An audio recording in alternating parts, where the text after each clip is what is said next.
Good morning everyone, narito na naman tayo sa ating YouTube channel at gagawa tayo ng panibagong reaction video. At dito sa reaction video natin mga kaibigan, ang ating kukunin ng clip ay walang iba kung hindi ang part 73 mga kaibigan. Kasi ito na yata yung last episode ng IDC. So tingnan natin mga kaibigan, tingnan natin. Pero bago yan ay shoutout muna kay Kuya Bal Santos Matubang, Kalinga Prab and Ate Edna. Ganun din dito kay Gisa Bicolana, Ate Bicol Considerate and Mami Stikayons. Sana suportahan natin ang kanilang YouTube channel. At shoutout din sa lahat ng mga agency dyan. Mega love shoutout sa inyo sa mga pretty nanay. Good morning. At shoutout po sa inyong lahat. Di ko na kayo isa-isahin kasi masyadong hahaba yung ating content Pero okay lang yan. Mas maraming salamat sa mga support ng mga solid agency Danjoy and Jom Carl at Idpao, lahat ng mga love team mga kaibigan ay sumusuporta sa ating channel. At ako nagpapasalamat kasi wala namang nangyayaring awayan sa ating mga comment section or comparison. Mas gusto ko nga ito mga kaibigan na dito sa channel natin, ito talaga yung goal natin mga kaibigan, na lahat ng love team ay nagkakaisa at nagkakaroon ng marathon ang bawat isa. Yung ibig sabihin natin mga kaibigan, marathon ninyo ang IDC, marathon ninyo ang Danjo, marathon ninyo ang Jomcar, marathon ninyo ang Edpao. Yung lahat mga kaibigan na serye ay dapat nating mapare-parehas ang kanilang mga views, bagkos para sa ganoon naman ay masayahan naman si Kalinga Prab sa pagpagawa ng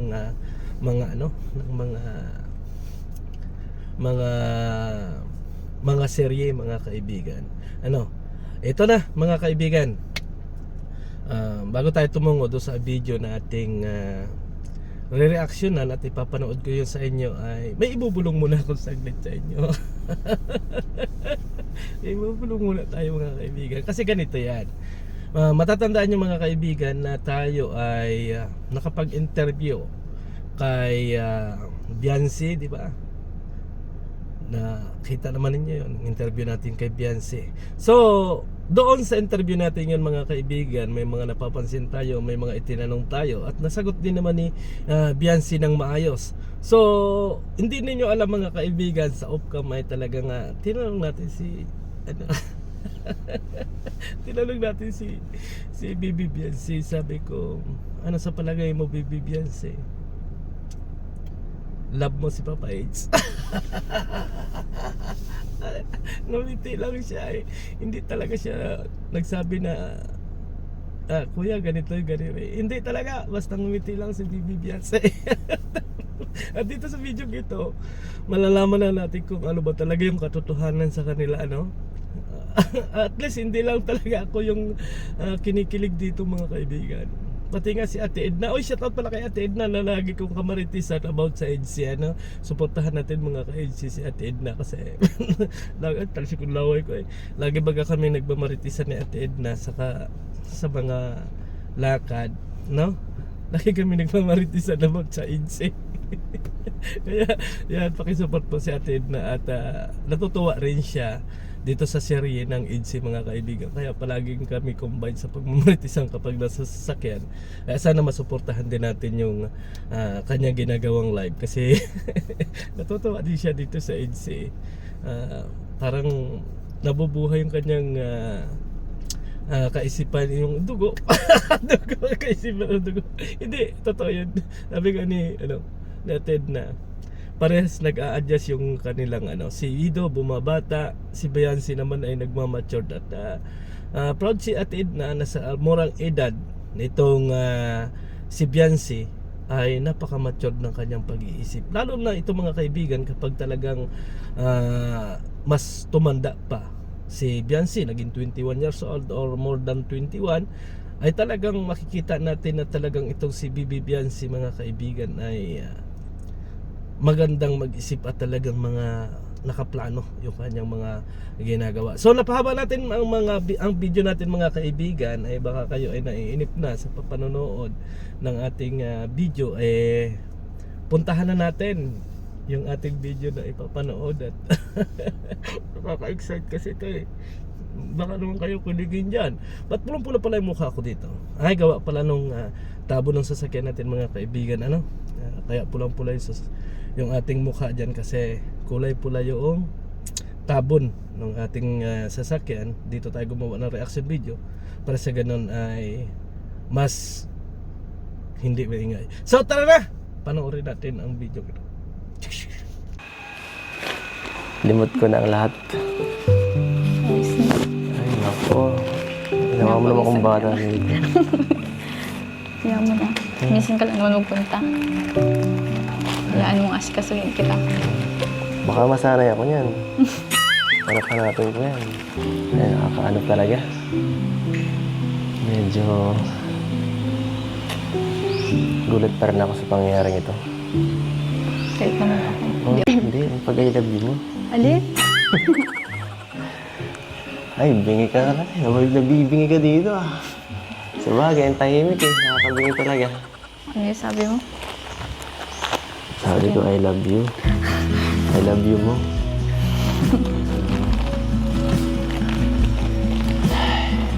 Siya nga pala, asan si ano? Si Lupita. Nandiyan sa loob. Gusto ko sanang magmano. Kaso, medyo nakakaya. Kasi yun nga, no? Baka may lang ako. Ay. So, ibig sabihin ba nun?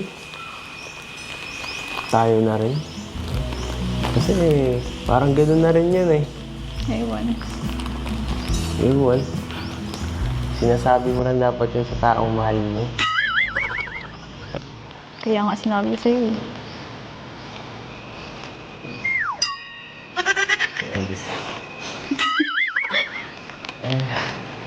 Sabi mo? Balik niya. Balik. Ang bira ka.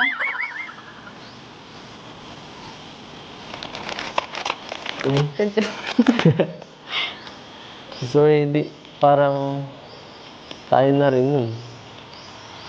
Umamin ka na eh. Change topic. Change topic. Mapapaga. Hindi ko na kailangan maghintay ng September para Sorry ka. para makuha ang ano mo. Oo mo. Change topic na.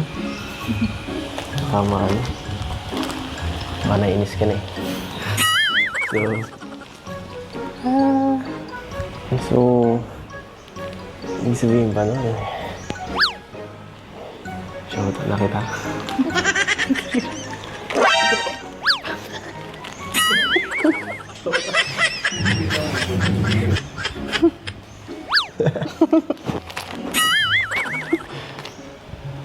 Ay, nako.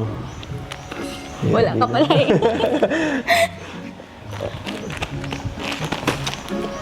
Kakagulat naman. Nandiyan pala si Papa mo. Hindi ka nagsasabi ah. Ay. Wala ka. Ha? Kaya mo lang pala gawin yung pag wala. Papa. Nabigla lang ako, no? Siyempre. Mamaya, batikalin ako nandito eh. Ay. Hindi man yun. Hindi ba sa gusto mo?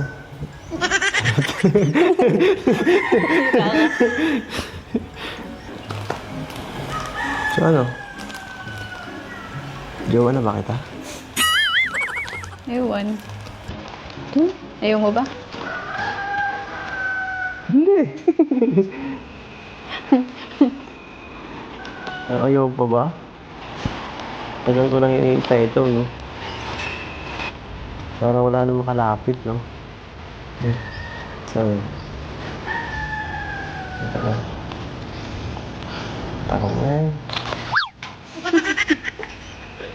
Nahawakan mo, mas bagay. Ayan na nga mga kaibigan, mga kalingap. Orko? Natalsik yung laway ko. Bakit yung laway pinatalsik? Nakakatawa naman yung dalawa. No? Alam nyo, gusto ko yung mga diskartihan ni Papa Eds eh. Oo, yung simple siya. Pero nakaalakbay kagad kay Papa. Kaya ano, Bibi Beyonce. Walang si Papa Eds eh. So nakita naman natin mga kaibigan ano, talagang doon sa part na yun kasi mga kaibigan, noon dumating si Papa Eds may naka-camera ano, nakakamera. At nung dumating na mismo si Papa Eds ay nakita natin na nag-giveaway itong si Kalinga Prab.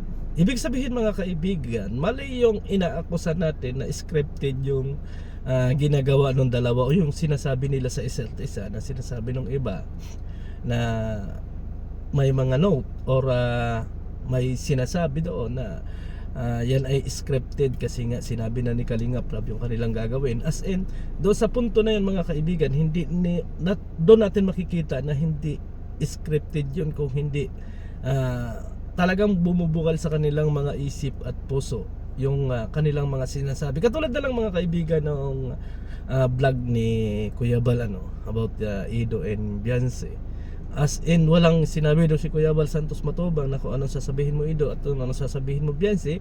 So sila na rin lang yung gumawa or sinabi yung bawat isa sa kanila At namimiss nga ni Beyonce si Papa Eds dyan sa video na yan mga kaibigan, kasi madalang daw pumunta si Papa Eds, pero ang alam ko inihatid si Beyonce ni Papa Eds.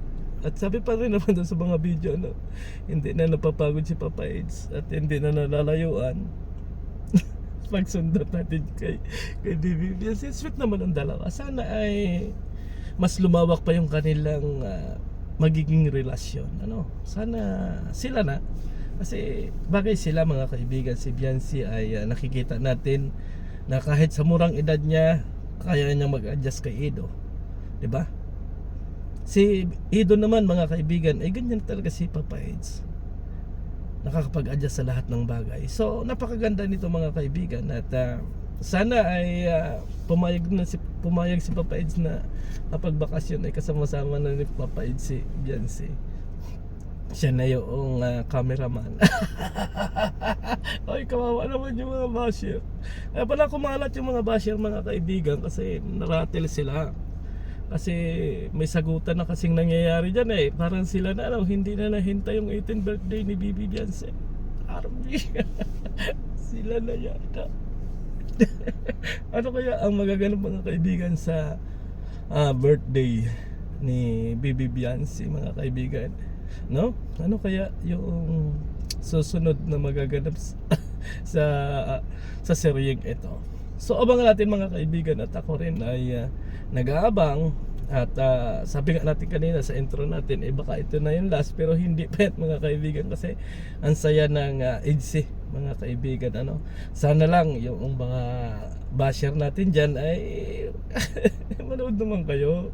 Hindi yung nag-comment ka agad kayo, nagkakalat na kayo sa mga live bago pa kayo nasita, at kayo yung as in, nawawala naman kayo. Toy, yung mga puso ninyo baka ma-high blood ka, So ingat-ingat mga kaibigan, mga kalingap, kasi Pilipino pa rin kayo. Ang binabas ninyo ay kapwa natin Pilipino. So maraming salamat and God bless sa ating lahat. Bye bye and thank you very much.